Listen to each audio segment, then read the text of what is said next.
É mais importante notar que a depressão se tornou uma doença tão relevante pelo número de doentes e pela gravidade do sofrimento, porque ela é um pecado contra o espírito do tempo.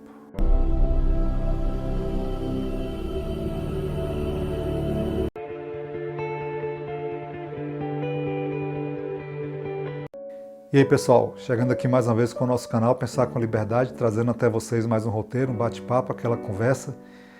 Vamos apresentar um texto bem interessante também, que a gente achou importante apresentar aqui no canal. Nós estamos chamando de Pelo Direito à Tristeza, do Eduardo Kingman. Está lá na revista Prosa, Verso e Arte, e é claro que eu faço aquele convite bem especial. Vem comigo. Hoje temos a obrigação contemporânea de ser feliz e lastima que os pais transfiram aos filhos essa ilusória tarefa. Será que vamos conseguir transformar também a tristeza infantil num pecado? As crianças têm dois deveres. Um é salutar, é o dever de crescer e parar de ser criança. O outro, mais complicado, é o de ser feliz. Ou melhor, de encarar a felicidade para os adultos. Esses dois deveres são um pouco contraditórios, pois, crescendo e saindo da infância, a gente descobre, por exemplo, que os picolés não são de graça. Portanto, torna-se mais difícil saltitar sorrindo pelos parques à espera de que a máquina fotográfica do papai imortalize o momento. Em suma, se obedeço ao dever de crescer, desobedeço ao dever de ser feliz. A descoberta dessa contradição pode levar uma criança a desistir de crescer e pode fazer a tristeza, às vezes o desespero, de outra criança, incomodada pela tarefa de ser para a família inteira a representante da felicidade que os adultos perderam. Por serem adultos, porque a vida é dura, porque dói as costas, porque o casamento é tenso, porque não sabemos direito o que desejamos.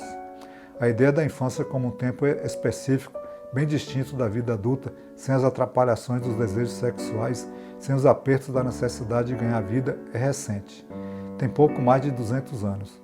Idealizar a infância como um tempo feliz é uma peça central do sentimento e da ideologia da modernidade. É crucial lembrar-se disso na hora de que somos convidados a espreitar índices e sinais de depressão nas nossas crianças. O convite é irresistível, pois a criança deprimida contraria a nossa vontade de vê-la feliz. Um menino ou uma menina triste nos privam de um espetáculo ao qual achamos que temos direito. O espetáculo da felicidade a qual aspiramos, da qual somos frustrados e que sobra para as crianças como uma tarefa.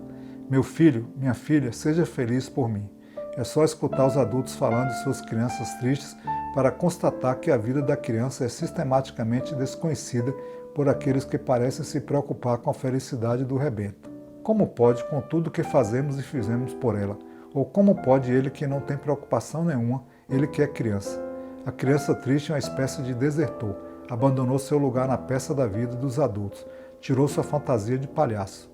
Conselho aos adultos, pais, terapeutas e outros.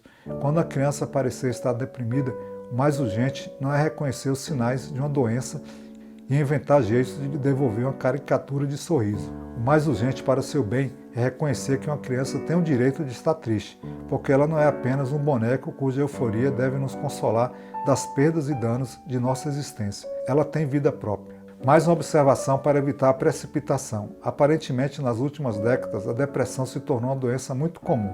Será que somos mais tristes que nossos pais e antepassados próximos? Acredito que não.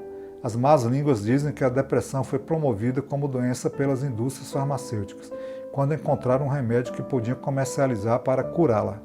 Mas isso seria o de menos.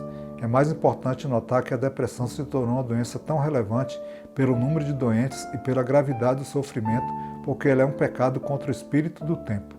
Quem se deprime não pega peixes e ainda menos sobe no bonde andando. Será que vamos conseguir transformar também a tristeza infantil num pecado? Claro que sim.